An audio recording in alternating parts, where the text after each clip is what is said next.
Hola y bienvenidos a la primera parte del desarrollo de la unidad 6 de Ciencias Naturales para 10º año de Educación General Básica. Mi nombre es Mauricio Ojeda Hueicha y soy docente de la Escuela 6 de Octubre. Antes de comenzar les recuerdo que en la parte inferior pueden encontrar tanto mi número de teléfono como mi correo institucional para cualquier tipo de duda o inquietud. En esta ocasión abarcaremos la unidad 6, de lo que trata es de los fluidos. Y los temas que trataremos serán los fluidos, cuya destreza es indagar sobre las propiedades de los fluidos e interpretar su comportamiento en la vida cotidiana mediante análisis empírico, y el carbono en la química de la vida, y explicar el papel del carbono como elemento base de la química de la vida e identificarlo en las biomoléculas. Ya hablaremos de eso de las biomoléculas. Ahora, empezaremos con definición de fluido, o a qué denominamos fluido. Los gases y los líquidos y fluidos, se denomina fluido a un tipo de medio continuo formado por una sustancia entre cuyas partículas solo hay una fuerza de atracción débil. La propiedad definitoria es que los fluidos pueden cambiar de forma si es que aparecen en su seno fuerzas restitutivas tendentes a superar la forma original. Ya lo vamos a definir mucho mejor. Fluidos que pueden ser líquido o gaseoso. Fluido no es más que un conjunto de partículas, una sustancia, un conjunto de partículas que se mantienen unidas entre sí por fuerzas de cohesión, es decir, fuerzas de unión, débiles o fuertes, más fuertes o menos débiles dependiendo, y las paredes de un recipiente. El término engloba a líquidos y gases. Líquidos y gases son fluidos. ¿Fluidos por qué? Porque fluyen, ¿sí? De ahí viene la palabra fluido, de fluir. Sustancias que pueden fluir, ¿sí? Ya sean gaseosos o líquidos, dependiendo de la fuerza de cohesión, fuerza de que se pueden mantener unidas las partículas. Dependiendo de esa fuerza, será un líquido o será un gas, ¿sí? Para que dejarlo un poco más claro. Ahora, propiedades de los fluidos. Toda sustancia que fluye, es decir, un fluido, tiene capacidad de fluir. Cuando se le aplica una fuerza cortante se denomina fluido y si se caracteriza por tener las siguientes propiedades. Ojo, propiedades de los fluidos. Ya decimos que es una sustancia, una unión de partículas que puede fluir, ¿ya? Como el agua, como el gas. Mientras más fuerza de cohesión tiene, menos fluye. Entonces, solo hablamos de fluidos, ¿no? Propiedades de los fluidos pueden ser la viscosidad, la comprensibilidad, la tensión superficial, la capilaridad y la memoria de forma. Y hablaremos a detalle de cada una de las propiedades de los fluidos. Entonces, para dejarlo claro, el fluido es aquel que puede, toda sustancia que puede fluir, ¿sí? Si hablamos de un esfero no estamos hablando de un fluido. Si hablo de esto, no es un fluido, ¿sí? Porque tiene la capacidad de fluir, de moverse a través de diferentes superficies, porque las fuerzas de cohesión son débiles, ¿sí? Fuerzas que pueden mantenerse unidas cada una de las partículas, son débiles, ¿ya? Y no se mantienen estables. Eso es un fluido, ya puede ser líquido o gaseoso, ¿no? Ahora, una de las propiedades de los fluidos es la viscosidad. Cuando hablamos de viscosidad, estamos diciendo que las moléculas que se encuentran unidas por cohesión, es decir, se encuentran unidas por una fuerza que las mantiene pegadas unas con otras, se encuentran sobre todo en el estado líquido con mayor fuerza que en el estado gaseoso. Y la resistencia y la viscosidad no es más que la resistencia a fluir de un líquido o un gas. Y se denomina fluido ideal aquel que no tiene viscosidad, ¿ya? El aceite de cocina, la brea, la miel son fluidos viscosos que tienen viscosidad, a diferencia del agua, el vinagre y la leche, que su viscosidad es muy muy baja, ¿sí? Para dejarlo un poco más claro, si yo aplico una fuerza, como se ve en la imagen, digamos que aquí tenemos una capa de agua y estas de aquí son capas sólidas. Si yo aplico una fuerza, ¿sí?, en que la capa superior se puede mover sobre la capa inferior gracias a que lo que se encuentra en el centro es un fluido, va a permitir que fluya. Mientras más fácil sea de fluir, menor viscosidad tendrá, ¿sí? Lo que ya podemos observar como la capa fluye de manera fácil, ¿no? Entonces significa que la resistencia es menor, por ende la viscosidad es menor. Aquí tenemos una imagen más clara. Aquí tenemos algo muy líquido, agua, digamos, un colorante para que se pueda ver, ¿sí? Y acá tenemos miel. Si se dan cuenta, este fluye más rápido que el de la derecha, ¿sí? El de color morado fluye más rápido porque su viscosidad es menor, mientras que este fluye mucho más lento, es más espeso. Para dejarlo en términos que ustedes me entiendan, mientras más espeso es más viscoso, pero no es exactamente así, pero para que tengan una idea, ¿no? En cuanto a viscosidad. Ahora, cuando hablamos de comprensibilidad, es la capacidad de un fluido de reducir su volumen, que yo puedo comprimir, ¿sí? Que yo puedo empequeñecer ante la acción de una fuerza. Los líquidos reducen muy poco su volumen. Puedo comprimir un líquido, pero mínimamente, ¿ya? Y se consideran fluidos incomprensibles, que no se los puede comprimir con facilidad o se los comprime casi nada. A diferencia de los gases y vapores, que son altamente comprensibles bajo condiciones de presión y temperatura normales, debido a la distancia que hay entre sus moléculas.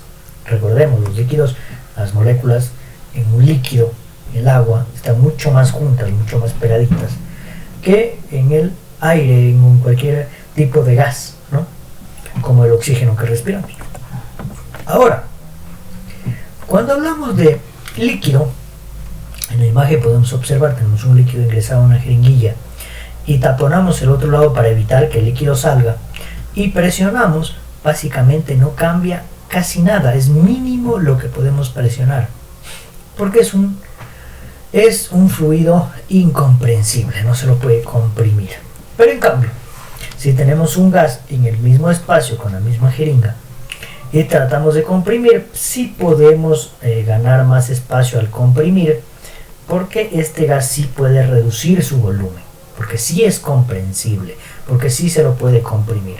Esa capacidad de poderse comprimir o no poderse comprimir se llama comprensibilidad, que ocurre en los gases, de más fácil de reducir su tamaño, de empequeñecerse. Los gases sí se puede, en los líquidos no.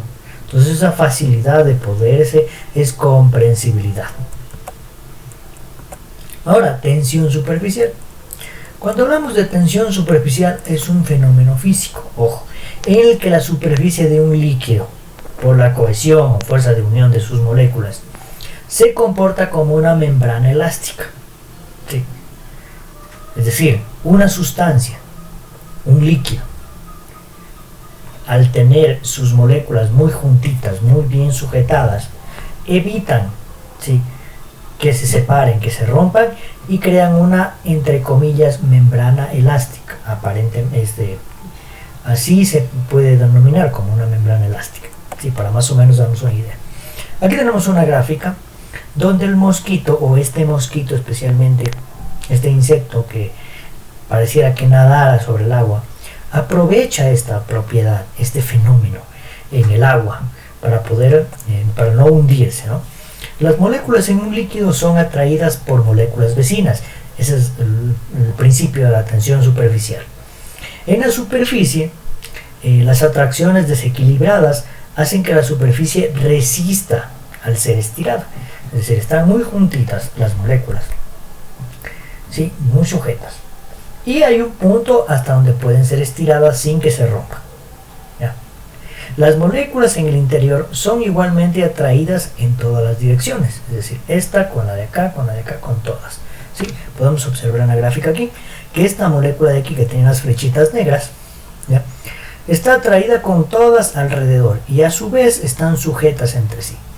Mientras este fenómeno de tensión superficial, que es la fuerza de cohesión de sus moléculas, evita que el insecto se hunda, se denomina tensión superficial. Vamos a dejarlo un poco más claro, vamos a observar lo siguiente, ¿sí? Vámonos aquí al inicio. Aquí tenemos una gota de agua, una molécula de agua, ¿sí?, donde podemos observar que dentro de esta molécula de agua, cada una de estas microgotitas de agua crean crean la denominada tensión superficial, que es esta fuerza de cohesión, ya para estar unidas con cada una de estas. ¿Sí? No es una fuerza excesiva y que podamos pararnos sobre el agua, no, pero sí es lo suficiente como para soportar ciertas cargas. Les pongo un ejemplo. Si ustedes tienen una tinaja de agua y la golpean en el momento en que la mano plana, con los dedos juntos, golpea contra la capa inicial de agua, choca y suena, de hecho. ¿Por qué? Porque estamos aprovechando la tensión superficial. Suena por unos segundos, por un segundo. Después se rompe. Durante ese segundo, la capa superficial del agua soportó el peso de nuestra mano o el golpe de nuestra mano, y por eso es el sonido. ¿Ya? Y es debido a esta capa ligera que se forma por la unión de las moléculas de agua y que permite que nosotros podamos golpear el agua, ¿no? Sí, por unos segundos, un par de segundos. Entonces tenemos, para seguir en lo de la tensión superficial, ¿no?, la fuerza de cohesión, que no es más que la fuerza con la que las moléculas se sujetan a superficies o entre ellas mismas, ¿sí? La fuerza de adhesión es a otras superficies, ¿no? Y la fuerza de cohesión es entre las mismas moléculas. Eso permite que nosotros podamos golpear el agua, que un mosquito pueda, en este caso el denominado zapatero de agua, como pueden observar aquí, si ven, parece una especie de cama elástica para él, donde se aprovecha de esta tensión superficial, ¿sí?, y aprovecha que las moléculas se encuentran por cohesión unidas, y puede él mantenerse y no hundirse en el agua. Esto se denomina tensión superficial. Seguimos. Ahora hablaremos de capilaridad. Hace un momento hablamos de cohesión, es decir, la capacidad de la fuerza de las moléculas de agua de mantenerse unidas para la tensión superficial. Ahora, capilaridad. La capilaridad no es más que un fenómeno a través del cual los líquidos tienen la capacidad de subir o bajar a través de un tubo capilar de cualquier tipo, ¿sí? Ahora bien, si tenemos en claro esta pequeña parte, también podemos decir, ¿sí?, que la capilaridad es una característica que aprovechan las plantas para poderse alimentar. Es decir, las plantas, a través de la capilaridad, hacen que el agua con los nutrientes suba a través del tubo capilar, en este caso a través de las raíces, hacia arriba, ¿sí? Entonces, en un fluido existen fuerzas de cohesión. Estas son fuerzas de atracción entre moléculas del mismo fluido, es decir, gotas de agua con gotas de agua. Y las de adherencia, en cambio, son las fuerzas de atracción entre las moléculas de un fluido, es decir, entre moléculas de agua y un sólido de cualquier tipo, ¿no? Esto es lo que aprovechan las plantas, insisto, la fuerza de cohesión y adhesión, es decir, cohesión para mantenerse unida a las moléculas de agua y adhesión para mantenerse unida a la pared de la raíz, es lo que aprovecha la planta para alimentarse. Nuevamente regresamos acá para dejarlo un poco más claro, ¿sí? Tenemos esta molécula de agua donde tenemos adhesión, la capacidad de las moléculas de adherirse a una superficie, en este caso vidrio, y cohesión, las moléculas de agua de adherirse entre varias moléculas de agua entre ellas, ¿no? Eso denominamos como capilaridad. Es la capacidad, miren, por ejemplo, aquí tenemos mercurio en este recipiente de aquí, y en el azul tenemos agua. Como se dan cuenta, el mercurio no supera el nivel hasta donde ha llegado en este recipiente, mientras que acá sí supera el nivel del recipiente por capilaridad, ¿sí?, gracias a la tensión superficial y a la fuerza a la cohesión y adhesión, ¿sí? Por eso es que esta se adhiere entre sí y a su vez a la pared, en este caso de este tubo capilar. Esto se denomina capilaridad, la capacidad de adherirse y por ende subir y bajar a través de un tubo capilar, o en el caso de las plantas a través de las raíces, ¿no?, del tallo, llegar a las hojas, entre otras cosas más, ¿no? Eso sería capilaridad. Bien, Ahora, cuando hablamos de memoria de forma debemos tener algo claro. Ni los líquidos ni los gases tienen memoria de forma. Es así de simple. Un material con memoria de forma puede recuperar su forma después de deformarlo de una manera aparentemente irreversible. Esto tienen ciertos materiales y ciertos objetos, como por ejemplo el de la imagen. Lo deformamos en la segunda imagen, en la tercera imagen vuelve a estar o lo podemos regresar a su estado original. ¿Sí? Los líquidos y los gases carecen de memoria de forma, que es la capacidad de volver a su forma inicial. Por tal razón, simplemente adoptan la forma del recipiente que los contiene, pero no tienen memoria de forma. Es así de simple. El carbono en la química de la vida. Ahora, cuando hablamos de carbono, hablamos de este hermoso elemento, ¿sí?, cuya simbología C, y su nombre viene del vocablo latín carbo, que significa carbón de leña, y donde podemos observar la simbología C, 6 que son el número de electrones, aquí los podemos contar, 2, 3, 4, 5 y 6, nombre carbono, y este es su masa atómica, ¿no? Es un elemento fundamental de los seres vivos, se encuentra en la gran mayoría de los organismos, en materia orgánica como inorgánica, ¿no? Este elemento se combina con el hidrógeno y el oxígeno del agua, además de otra infinidad de elementos, se puede combinar con una gran cantidad de elementos, otra característica. Los seres vivos más complejos están formados con más carbonos, con mayor número de elementos que los seres sencillos, como las bacterias, tienen menos elementos de carbono, mientras que los seres más complejos tienen más elementos de carbono. El carbono y sus componentes se encuentran distribuidos ampliamente en la naturaleza. Lo vamos a encontrar en una gran cantidad de lugares en la naturaleza. Es un no metal tetravalente, es decir, 4 valencias, disponiendo de 4 electrones para formar enlaces químicos covalentes. Ahora, propiedades físicas y químicas del carbono. Como propiedad física, el carbono cristalino se lo encuentra en forma de grafito o diamante, en forma sólida. Se describe al carbono como insoluble en el agua, no se puede disolver en el agua, es insípido, no tiene ningún tipo de sabor. Con una densidad mayor al agua, es decir, es más denso que el agua, y de color negro excepto el diamante. Nosotros tiene colores oscuros o tiende a tener colores oscuros en formas sólidas. En la naturaleza, los océanos tienen el mayor porcentaje de recursos de carbono en forma de carbonatos y bicarbonatos. La naturaleza en océanos tiene una gran cantidad de carbonos en esas formas, carbonatos y bicarbonatos. Ahora, propiedades químicas. El carbono le permite combinarse con otros elementos para formar una diversidad de compuestos que se presentan en estado sólido, líquido y gaseoso. Puede combinarse en elementos en forma sólida, líquido y gaseosa.